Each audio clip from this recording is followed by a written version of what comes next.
start my presentation today, let me suggest to you that I understand exactly who my audience is. I understand the level of scientific expertise that we have in the room.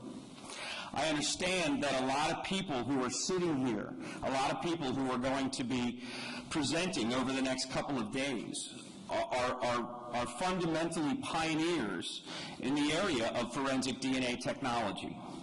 I understand they have spent years in the laboratory researching the best way to develop DNA profiles from very complex and complicated samples, the best way to maximize the potential of forensic DNA technology. I understand that, and I understand that what I am suggesting is that I take all of your good work, all of your years of labor and intellect and research, and putting it in the hands of police officers on a daily basis. I understand that's what I'm suggesting, but that's what's going to happen. Rapid DNA technology is going to fundamentally change the way law enforcement applies DNA technology. And if we just kind of look at a broad historical context, this is how big I think this is.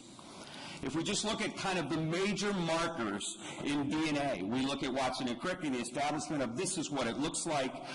We then look at the first opportunity we had to put it in a forensic context when Sir Alec Jeffreys decides that the uniqueness of DNA makes it a wonderful identifier to solve crime and in a forensic context.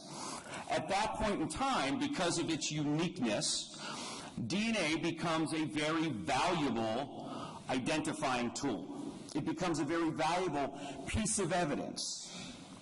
It does not necessarily at that point in time become a very valuable investigative tool.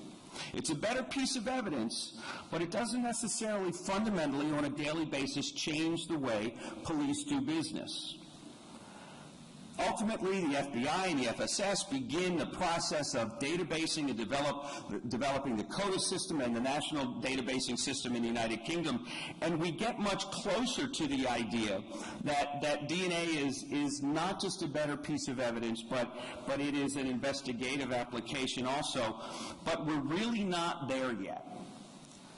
And then we get to the other major change in DNA technology, which is the advent of PCR technology, which obviously allows us to do much more with much less. It allows us to take much smaller pieces of evidence and to create a DNA profile ultimately usable in databasing context. For example, in the United States, we started our database utilizing RFLP technology. After we had about 250,000 sample or profiles in the system, we had to change that because we were converting the system to PCR. That's how big a fundamental change in the history of DNA that was. I believe that rapid DNA technology is going to be a similar monumental change. In other words, our use of DNA technology in a crime-fighting context has been to gradually take advantage of its interim benefits while moving towards a time when we would maximize its benefits. We have not yet gotten to that point where we are maximizing the potential of forensic DNA technology. Now, this is different in different contexts, in different countries, in different states, in different applications.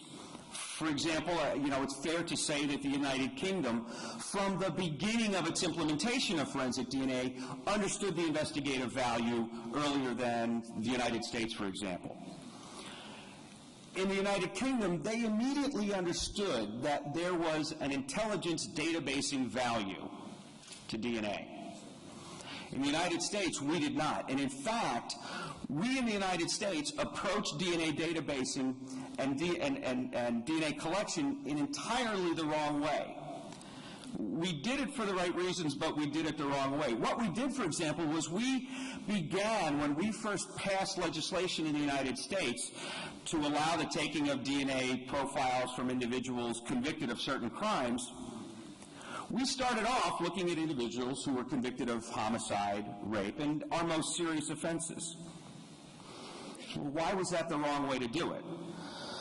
Well, that's the wrong way, because if you're building a database with the ultimate goal of using it as an investigative tool, we immediately started taking DNA from people who we weren't going to be investigating for anything for a long, long time. The United Kingdom understood that more quickly than we did in the United States. The other fundamental difference between the United Kingdom and the United States was the speed at which DNA analysis was turned around.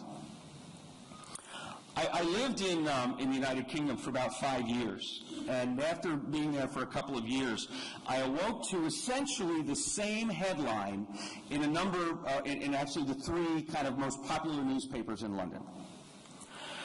And the headlines all had the same word in it, and that was scandal. And what the headline referred to was the quote-unquote scandal that was the fact that the Forensic Science Service took sometimes 45 days to turn around a DNA profile from a crime scene. 45 days. That was at a time in the United States where if you could get a DNA profile turned around in a year, you were very fortunate. But in the United Kingdom, it was considered scandalous that all of this money, all these resources were being poured into this forensic databasing system, which was still relatively new, and it was taking them 45 days. And an edict came out from the Home Office that said, you will get this down to 14 days or else. And they did. And a couple of years later, the Forensic Science Service could say that they were turning samples around in 14 days. In the United States, we still have many states wherein if you get a result back in 6 months, you're fortunate. We still have many states in the U.S. where they won't take certain samples because of volume problems. For example, in the state that I live, the police laboratory for the state there, they won't take property crime DNA profiles. If a police agency sends it to them, they won't take it. They'll say, we have too much volume, we can't do that. That's a significant impediment to maximizing the potential of DNA technology. So while we were progressing in a number of areas with PCR technology and some databasing context, we weren't beginning to really scratch the surface of maximizing the potential of DNA. Because maximizing the potential of DNA depends upon getting results as close to the time of the event as possible. It's really a proportional relationship. The value of your DNA result to the investigative process is directly proportional to how soon you get that result, how soon it starts working for you as a piece of evidence or as an investigative lead. If in the United States it takes you 6 months, the value of that DNA for 6 months is absolutely zero. You haven't changed the way law enforcement has worked, because law enforcement in a DNA context is just waiting. And waiting is not investigating. Right? If you're waiting for your DNA. Now, unfortunately, though, they can't just continue to wait. They can't sit on their hands and wait for a result to come back. They have to continue the traditional investigative process, which is identifying leads, identifying other evidence, having other evidence tested, other evidence which may not be as reliable as forensic DNA, tracking down alibis, and spending a tremendous amount of resource, a tremendous amount of manpower, money, etc., in a traditional investigative context, which, if DNA technology was being maximized because we're turning it around quickly enough, we would be saving all of those other resources, financial and otherwise. But because we're not getting the results back quickly enough, we're not doing that. The quicker we get a result, the more we maximize the cost effectiveness, the more we maximize the solvability of the crime. It's a pretty basic investigative understanding that the further away from the time of the event that you get, the less likely it is that you're going to solve that crime. Now, DNA databases have kind of changed that a little bit. We've kind of changed that arc in that now we have an ability to enliven cold cases by putting DNA from a case in a database and simply wait. and wait and wait in the hopes that that perpetrator ultimately goes in the database at another time. But it's a basic premise that the further away we get, the less likely we are to solve that crime. Therefore, the sooner we get a DNA result, the more likely we are to solve it. And only then does DNA move towards its potential as an investigative tool, as we begin to use a truly investigative process, not as an evidentiary matter. Now, when I say DNA as a genuine investigative tool, fighting crime has always existed in a temporal context.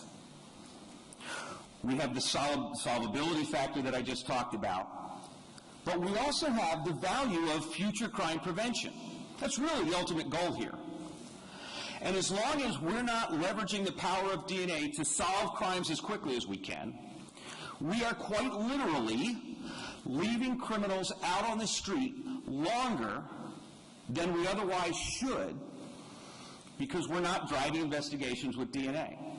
And as such, they're going to continue to commit crimes. And one of the things, I'll talk a little bit more about that in a second, though, is look at that in the context of volume crime or burglaries, for example. In the United States, there are a number of studies that exist out there in terms of how recidivistic your average burglar is. But if we used a round number of about 100 burglaries per year, that's pretty fair. In other words, if we can leverage DNA technology, quickly get that guy off the street, we can prevent X number, X being anywhere up to 100 or more. From a cost-effectiveness standpoint, it's pretty simplistic. We also have the value of victim closure by doing DNA technology, by doing DNA testing more rapidly, and again, the cost efficiency. Now, what do I mean when I talk about quote-unquote rapid with a capital R DNA testing? Here's what we're talking about. There are a number of companies that are developing instrumentation that can provide a DNA profile within 60 to 90 minutes. It's from a buccal swab, but it's that 60 to 90 minute time frame that we're considering as a rapid DNA test result. It is a relatively portable machine, and the model that we're looking at is that this DNA profiling machine is going to be put in booking stations. Again, I go back to a recognition of who I'm speaking in front of. People who have spent hours and days and weeks and months and years in laboratories doing very sophisticated DNA work. And I'm suggesting that we turn this over to police. I'm not really suggesting we turn that over to police. What I'm suggesting that's going to happen is we're going to turn over to police a simplistic application, not turn over to police a simplistic scientific concept. These are going to be essentially menu-driven instruments for law enforcement, absent any need for specific DNA scientific training. And there's going to be a DNA databasing capacity to it, either in a CODIS context or a national databasing context, or in a local databasing context, which we're beginning to see much more of in the United States. One of the things that's happening in the United States is, given the extent to which there are a lot of federal restrictions on the CODIS system, on the national database